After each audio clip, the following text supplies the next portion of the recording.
So we're with Jennifer Workman, who is the chair of the Young Architects Forum. And Jennifer is an architect from Dallas. She's working for Good, Fulton, Farrell. She received her degree from the University of Texas at Austin. I love that school. I taught there before. I really enjoyed being there in Austin. And you had some wonderful experience working alongside Morphosis, and you are, it's a museum and it's now nearing completion, correct? Yes, it'll be done in the end of 2012, early 13. Well, that's amazing to be able to work with Morphosis. So, tell me, as chair of Young Architects Forum, we just were talking to some young people and they were doing some amazing things and they're students. And tell me what you're doing with the Young Architects Forum. Well, we've had a very exciting year. We've celebrated the end of our 20th year. We're entering our 21st year as an organization within the AIA. We represent those who have been licensed for 10 years or less.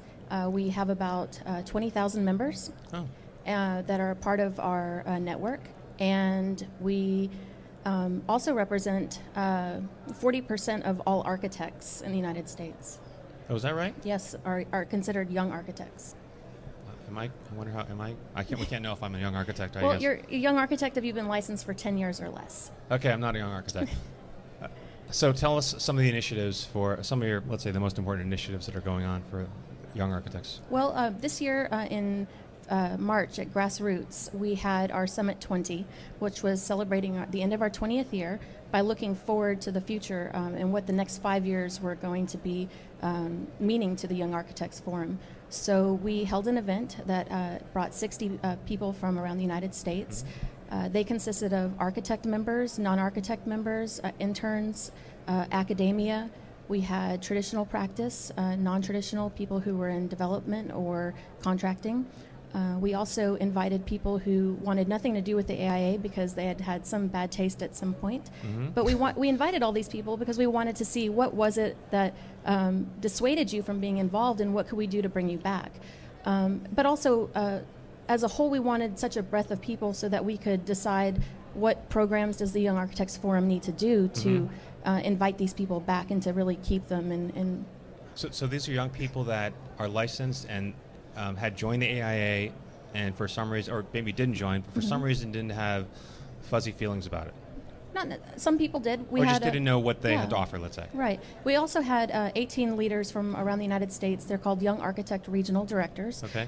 Each region that the AIA makes up, I believe they have 18 total, has a young architect who represents us so that we are able to disseminate information down and up. And they also attended our event. So we had leaders in our group that were very pro-AIA. Okay, so what happened, what came out of that meeting? Well, it was really exciting. We had this event in 2007 celebrating the end of our 15th year, and the three topics, or three of the most important of the top 10, were mentorship, human capital, and leadership. So we kind of thought that maybe we would have a repeat in 2012, but the top 10 that we received were completely different than what I think any of us were expecting. The first one, they were actually tied for first place, was advancement of the profession and career advancement. The second one was value of design, or the third one was value of design. The fourth one was starting your own firm.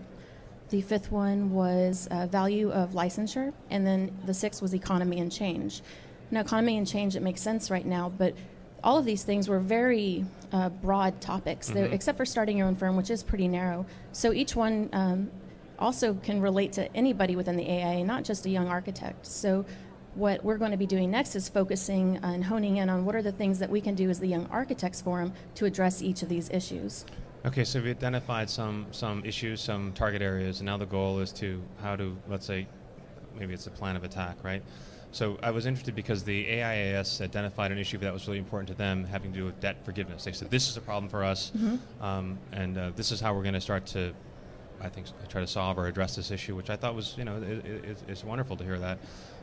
Tell me how you guys organize and let's say, because they're broad, as you say, let's say number one, 1A.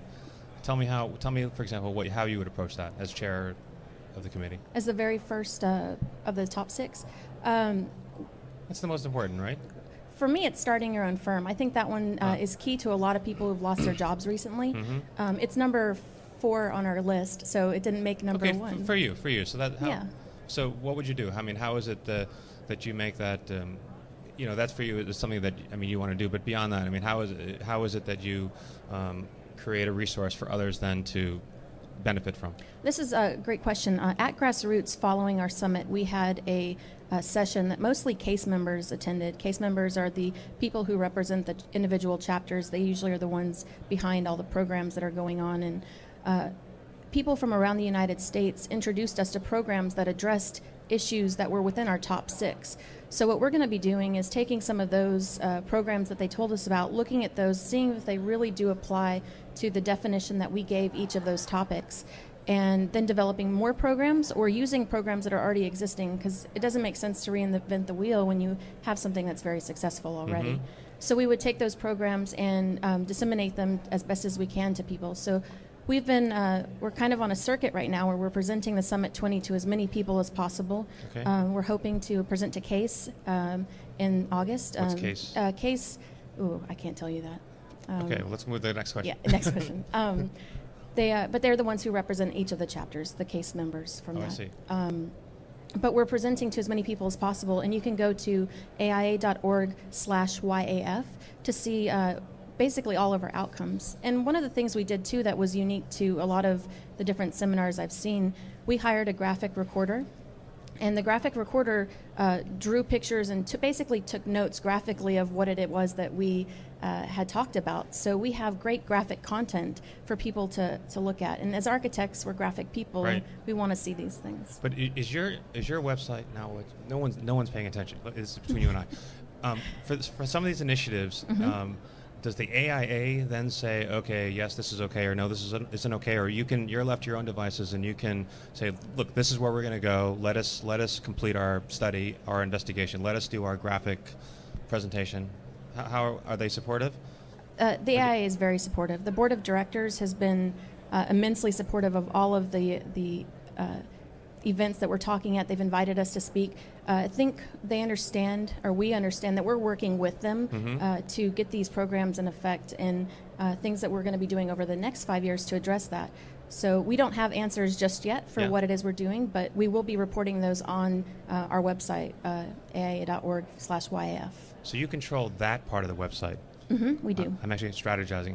I'm thinking. Okay. So does that mean that you can then, within that website, you can create what you want to create and how you want to create it and how you want to get it out there? Yes, we have everything posted from our summit. Everything that we created already is on there.